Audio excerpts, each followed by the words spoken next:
Today I'm going to be continuing from where I stopped at the last lecture session. Again, the theme is what I wish my father taught me. And today's lecture topic or today's lecture discussion is your emotions determines the quality of your life. So to frame that into the theme for this series, I wish my father had taught me the importance of managing my emotions and how the quality of my emotions would ultimately decide and influence the quality of my life. Now, for most of us, I don't know about you, but I'll speak about myself, using myself as a case reference. I'll start with a story. I'll start with an experience that I've had, maybe a few of them that I've had in the past. I don't know if you've ever been in a place whereby you suddenly realized that there was a sudden change of emotions. There was a sudden change of how you felt. Suddenly, maybe perhaps you were sad. Suddenly you felt angry, or maybe you felt euphoric or excited. But there was a transition. There was something that triggered a change in your emotional state. Now, we're all emotional beings, and therefore all of us have various experiences of different types and ranges of emotions.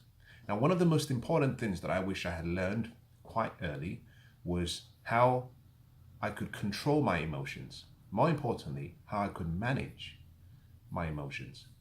A number of weeks ago, I was talking to a friend of mine, and she said that she felt overwhelmed, and I observed the choice of words that she was using, and she went on to describe why she felt that way.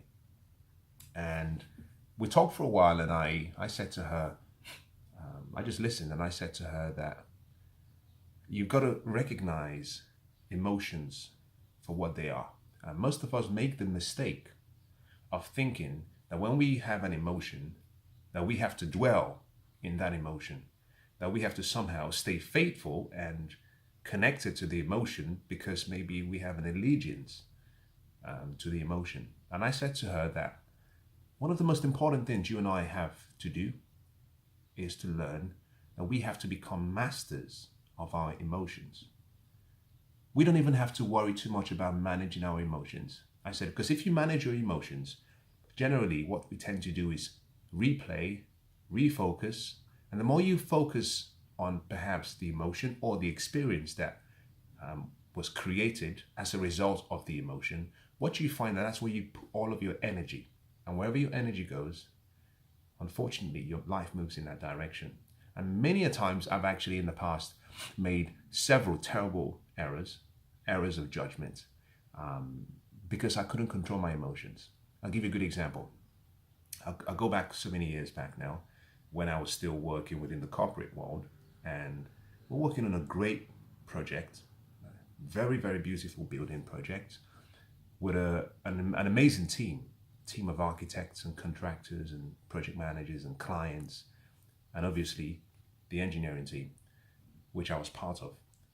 And it was quite difficult. It was a great project, but it was a difficult, challenging project. You had so many stakeholders, you had so many shareholders, you had so many egos, you had deadlines. And on one particular day, I remember very clearly receiving an email. I'd been to a meeting, met with the contractors, met with the whole team.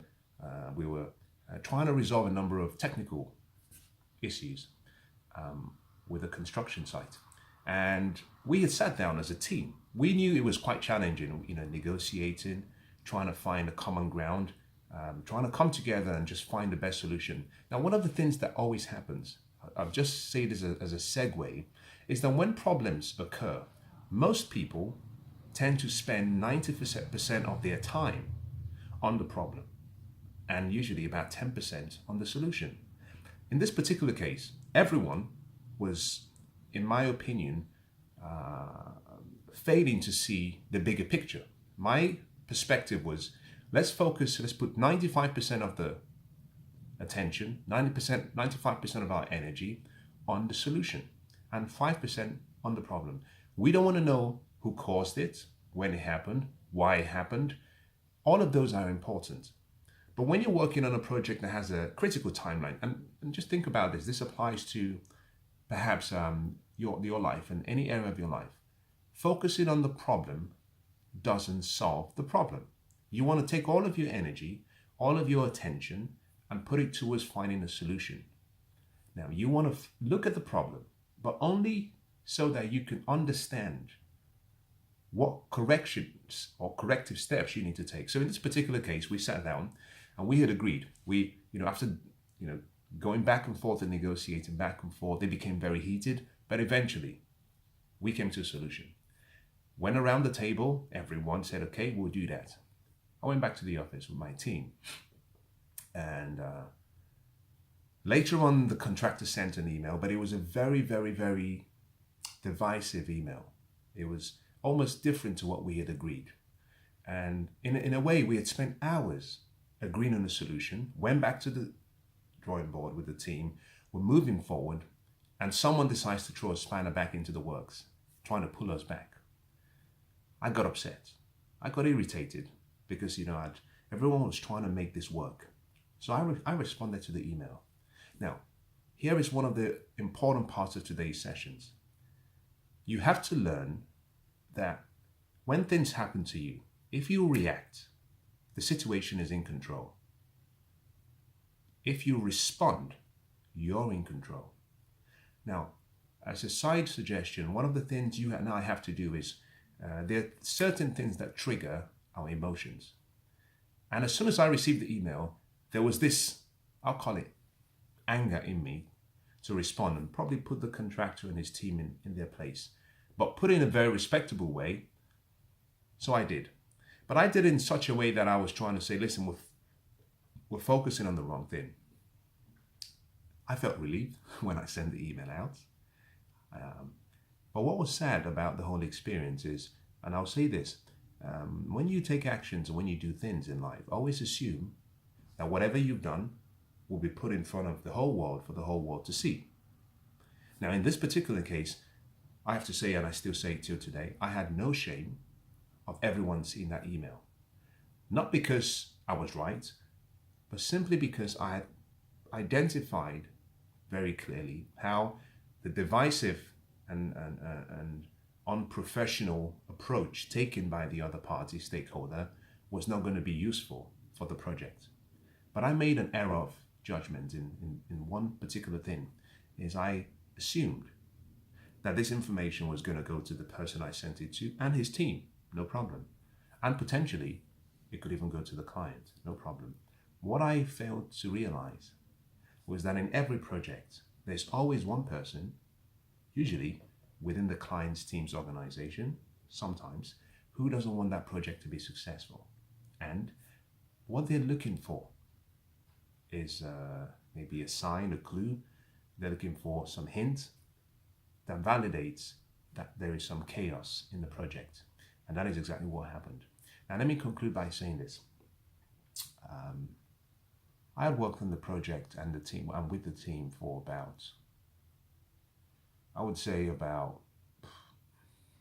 maybe 4 years or 4.5 years. And before then, everything had gone well. Everything had moved very smoothly. We had a great relationship. But in one click of the mouse button, when I sent the email, the probably 5 years that I had built in terms of forging and forming a strong relationship, I destroyed it. Now, there's a saying that air leaves a balloon much faster than it goes in. So you can spend a lifetime building a relationship, and in 10 minutes, you can pull down that relationship. Why? Simply because you couldn't control the choice either of your words, your tonation, or what you actually said. So I ruined a relationship simply because I allowed my emotions to overwhelm me. And that's the reason why most people say, well, whenever you're feeling overwhelmed, maybe irritated or angry, find a place where you can just simply breathe or take a walk, maybe go do something else. And so today's session is simply to remind you that if you don't understand the power of emotions in your life, I think you're hugely underestimating the influence that something as simple as an emotion can have over your life. Now, what I'm going to do today is start by giving you perhaps an understanding about emotions, but more importantly, how to manage your emotions, but more importantly again, how to recognize your emotions. Now, you and I, in the last session, I talked about the fact that individually we're what I would call triunal, meaning we have three levels of our personality. We operate in three levels of consciousness or awareness. There's the spiritual, there's the mental, and then there's the physical. You and I have a mind. Now, the mind we have what we call intellectual faculties of the mind. Some people say that the mind is separated into two levels, conscious and subconscious. Some people call it the upper mind and the lower mind, the subjective mind, the emotional mind. It doesn't matter what you call it, but there are two functions that the mind predominantly plays. One of that function is more of an active function, and the second is a passive function. You have to understand more importantly that there are intellectual faculties of your mind, and your intellectual faculties in many ways controls your emotions. Your intellect and your emotions are inextricably linked. So, for example, if you want to change how you feel in a heartbeat, you can. How? You can do it in your mind. But before we even go further into that and perhaps talk about it in detail, let me take you a step back. If you want to change the quality of your life, one of the first things you have to perhaps try and do is get really skilled at understanding and recognizing your emotions as they occur. You must be able to become aware of when there is a change in your emotional state. Think about this. You're walking down the road, you're feeling happy. As you walk past the shop, maybe someone says something to you, it attracts your attention. Your emotion might change depending on the words or the words that they've used. If it was maybe a friendly word, you notice that your emotions change. If it was perhaps not too friendly, you notice perhaps there's a change in your physiology. Your nervous system changes. So you must get really good at, first of all, being able to recognize that there's been a change. In other words, you must become aware. And that is the starting point if you want to have a great life. First thing you have to do is recognize the power that emotions have over you. Number one, you must get really skilled at becoming aware of the emotion or the emotional feeling you have at that particular time. That's the first. The second thing you have to learn how to do is you have to learn how to categorize the emotion. You must learn how to compartmentalize the emotions, because on a daily basis, we have so many emotions that we experience. You must be able to understand what category does that emotion fall under. Now, there usually there have been newer research that might probably contradict what I'm saying, but fundamentally, there are a few key categories of emotions. One is mad, one is sad, one is glad, and the fourth is scared. So you might say, well, do I feel sad? Do I feel mad? Do I feel glad? Or do I feel scared? Most of the emotions that we experience on a daily basis and through life will fall under one of these categories. Now, there are two other categories that have been introduced that perhaps might be useful, but I think if you focus on the four, mad, sad, glad, and scared, if you just decide, I'm going to focus on these emotions, I'm going to stay focused on these categories, and whenever I feel a change of emotion, I'm going to ask myself, where does this fit in, and where does it fall in? If you can do that, what you find is that you become really skilled at recognizing very quickly the reaction that you probably unconsciously are about to maybe pass on to someone else. So the first thing is become aware. Number two, categorize the emotions under 4 groups. Now the other 2 groups are important. One of them is disgust and the other is surprise. In many ways, I think the top 4 is more than sufficient to understand what emotion is it. And the third thing you have to do is become aware of the physiological change in your body. For example, when you're angry, what happens? Does your heart start to beat faster? Do you find actually your pulses? Do you find actually you're starting to get maybe hot? There are certain triggers, because in some cases, depending on the kind of individual you are, you may not know or may not be that aware of the emotion at the right time. So sometimes you might just find actually your fist are clenched, or your mouth goes dry, or perhaps your heart starts to beat a little bit faster. It's easier to understand and recognize a physiological change than it is an emotional change. Because in many cases, when you say to people, how do you feel? Most people say, I don't know. So it's easier to perhaps listen to your body and say, well, I feel a little bit nervous, I feel tensed. And with that information, you can say, well, which of the 4 categories, or the 6 if you choose to, mad, sad, glad, and scared, or you can include the other 2, surprise and disgust. You can ask yourself, which of these categories will that physiological feeling fall under? Now, here is the important thing. Once you've identified the category, you have to come up with what I call the 4th step, which is you must choose a reaction. You must choose a reaction. And more importantly, you must choose the intelligent reaction. You must choose the intelligent reaction. Everything we do in life, in many ways, operates as a result of universal laws, action and reaction, cause and effect. So you have to understand that when things happen to you, there's a reaction. And your reaction, in many cases, is what decides and determines the quality of your life. Reason being that your reaction determines how you act. So we have thoughts, we have feelings, we have actions. What I'm talking about here is, number 1, can you recognize the emotion? Now, the emotion will fall under the category of feeling. So in many cases, even without thinking, you might notice that an external stimuli very quickly changes your feeling without you thinking about it. It's very sudden. And what happens is most of us go into an automatic reactive process, sometimes unconsciously, and as a result of that, we act. Now, when I use the example of the email that I sent back to back when I was working, I simply reacted by sending an email. I was trying to express effectively my views and what I thought was perhaps a wrong way of approaching things.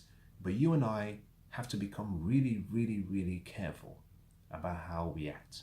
There's nothing wrong with having a feeling and even having a negative feeling. I'm going to say that again. There is nothing wrong with having a negative feeling. Where you go down the path that is not recommended is if you let, the ancient proverb says, if you let the sun go down on your anger. Meaning, if you dwell on with that emotion, and if you react to that emotion, what you must learn to do, recognize the emotion, very quickly decide what category is it, then very quickly decide how you're going to react. Now, I'm using the word react simply because it shows the opposite side of action. Action, reaction. So there's been an external stimuli, and that's the action, and then you're going to probably react, which is the opposite side. But if I had to choose a better word, I would use the word respond. Respond. Because if you respond to things, you're in control. When you react, usually it's in control. Now here's what's interesting. Now you might be thinking, well, it doesn't really apply to me. Now let me bring it down in a more practical way so you can see how this affects you and could affect you. Let's assume that perhaps you are scared. What do people do when they're scared? There's a reaction. And that, let's use an example. You're in a relationship. You allow your thoughts to play games. You allow your thoughts to just start thinking of different things, maybe things that are not very positive. You know, the great writer says, whatever is true, whatever is just, whatever is kind, whatever is noble, whatever is praiseworthy, whatever is excellent, think on those things. Now, that means you were given specific instructions on what to focus on in your thoughts. That simply means anything that is not within those areas, which means anything that is not positive, do not think on those things. But let's assume perhaps you're in a relationship and it's an intimate relationship. Suddenly you have a few thoughts, probably not positive ones. Your mind starts to play games with you. Your thoughts, because you've chosen a negative thoughts, what you find is actually it changes your feelings. Because you're focusing on that thoughts, your feelings change. Who knows, maybe because you start feeling overwhelmed. What are they doing? What are they not doing? Do they not care about me? What have they said? What have they not said? All of this is happening in your mind.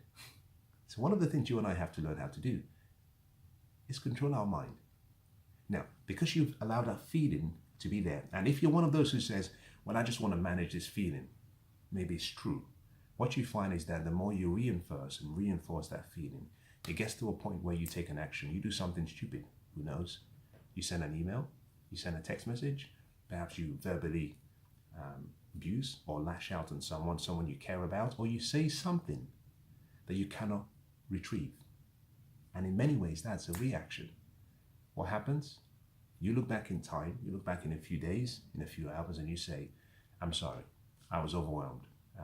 But here is what's interesting. In many areas of life, we have to realize that we don't have an intimate relationship with everyone we come across. And someone once said that you only get a first chance to make a first impression. You don't get a second chance to make a first impression. And for most people, when they meet you or when they've encountered you, they judge you based on your reaction. So someone walks past you and steps on your feet. What do? Do you lash out? In this case, maybe perhaps you have actually been conditioned to think that anyone who steps on your foot is undermining your position, or is out to get you, or is out to hurt you. So you lash out. So the key thing here is to understand, firstly, the emotion by being aware. Number two is simply to be able to just take a pause and ask yourself a question. What category does this emotion fit under? Once you've done that, the next thing you have to do is say, okay, what response or what reaction will be suitable? What intelligent response will be suitable to enable me get the best outcome? Now, you might be thinking, and this is very important, you might be thinking, what if the appropriate response or reaction is a negative? Good example. Someone steps on your foot and you say, you just stepped on my foot, and they say, so what? In other words, they're provoking you to do something. Now you might say, well, the right thing to do is to put the person in their place. Well, not so clever. Because you see, when you've identified the appropriate response, that appropriate response should lead you down a path of saying, is this worth my time? I have a saying that you should choose battles with rewards. I put it down in one of the chapters in my, I think my second book. I say choose battles with rewards. Whenever you're in a position whereby you have to make a choice, whether it's a verbal battle, a mental or emotional battle, a physical battle, you have to choose battles that have rewards. I'm going to segue. Forgive me, let me just deviate and just give you a good example of what this means. I love the story of David and Goliath, and I use this story in my book. It's been considered to be one of the classic stories of all time, where you have an underdog going against a very experienced soldier. I want to talk about a part of the story. Now, if you haven't read the story, I think it's probably just worth going back and just rereading and refreshing yourself with a story, because I think just from that story alone, there are probably 10 or 20, between 10 and 20 life lessons that can help you achieve your dreams quickly, that can help you have more of a fulfilled life. But here is the most important part of that story that most people don't even focus on, and that is this. David arrives at a location whereby his people and the army are waiting to go and do battle against the other army. David is an Israelite, and they're about to do battle with the Philistines. Upon arrival, this is a young shepherd boy, not experienced, tenders sheep in the wilderness and in the wild, has no military experience. And upon arrival, because he's very confident, he sees all of his people, the army, waiting and standing, and they look scared. Why? Because someone is calling them out. Now, if you understand ancient warfare, then you understand the whole process. If you have two armies, powerful armies, sometimes they have a stalemate. No one wants to attack first. So what they decide is, do you know what? Rather than actually sending out armies and killing everyone, one person doesn't want to go first. Why don't you send your best fighter? We'll send our best fighter. Let them do battle. Whoever wins, we'll respect the decision. Seems fair. At the point of David's arrival, he hears Goliath calling out for an opponent to come and fight him. And all of the people of Israel, all of the armies of Israel, are scared, including the king, who was very powerful, very strong. Because this Goliath of a fighter was huge and intimidating. Now, the first thing David says to the people is he says, what is the reward for the person who goes against this giant and defeats him? Now, the person or the people, group of people say there are three conditions. Number one, he gets the king's daughter in marriage. He never gets to pay taxes. And then number three, he gets a lot of money. David goes again and asks another question. Just to verify, he says, what is the reward for the person who decides to go against this Goliath of a giant and defeat him? So he asked the question twice, and it was confirmed the second time. There is a huge reward. Then David says, I'll go fight him. Now here is the moral of the story. You have to choose battles with rewards. Every battle should have a price. There should be a price for you engaging emotionally, even in your thoughts, verbally, or even physically. So whenever you recognize an emotion and you think that the appropriate response is a negative response or an aggressive response, one of the things you should ask yourself is, what's the price? What's the return? What am I going to get? What's the return of my investment? You see, everything you do in life should be an investment. Don't spend your time, don't spend your energy, don't spend your emotions, don't spend your resources on anything without asking the question, is this an investment or am I spending this? Because when you spend something, it's to put something out with no possibility of return. Investing, on the other hand, is to put something out, hoping for a return and even much more. Now, let me bring us back and conclude today's session. What I wish my father taught me was the power of emotions and how my emotions could control the quality of my life, and how my emotions, if unchecked, if untrained, if I didn't condition myself, could hugely affect the quality of my life. Now, I can tell you with sincerity, and I can tell you with commitment, and I can tell you with conviction, that every time I've made a mistake in life, in every area of my life, in business, in investing, relationally, in my personal life, it's been simply because I couldn't choose the right emotion. I reacted rather than responding. I reacted to an emotion. In many cases, it was a negative reaction. And as a result of that, I lost either a friendship, I lost an opportunity, I lost an opportunity to either start again. I said at the start that air leaves a balloon much quicker than it goes in. So you have to understand the importance of saying, will my response or my reaction be positive? Whenever it wouldn't be, keep your mouth shut. Now, what I like to do as I conclude this is perhaps give you one or two nuggets of what to consider, or just to process. I started this session and I said, now that there are three levels to your personality and my personality. I call it three levels of consciousness. In other words, I see myself as an eternal spirit. I see you as an eternal spirit as well. We journey from eternity into time. Time is a fraction, a piece of eternity. We journey into time, and as we journey into time, we begin life. There's a start and there's an end.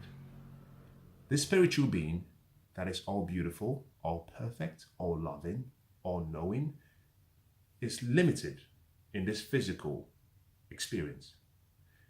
It's limited by the fact that it has to be in a physical body. So what you see, this is a garment that I'm wearing. My true nature, the beautiful and the most beautiful part of me, you can't see. The most beautiful part of you, I can't see with the natural eyes, because it's spirit. I'm a spiritual being. I live in a physical body, but I have a mind. You want to understand how the mind works.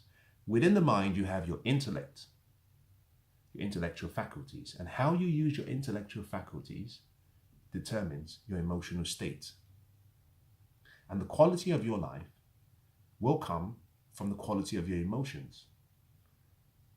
So when you've sat down and you've made a decision that, you know what, I want to have a great life.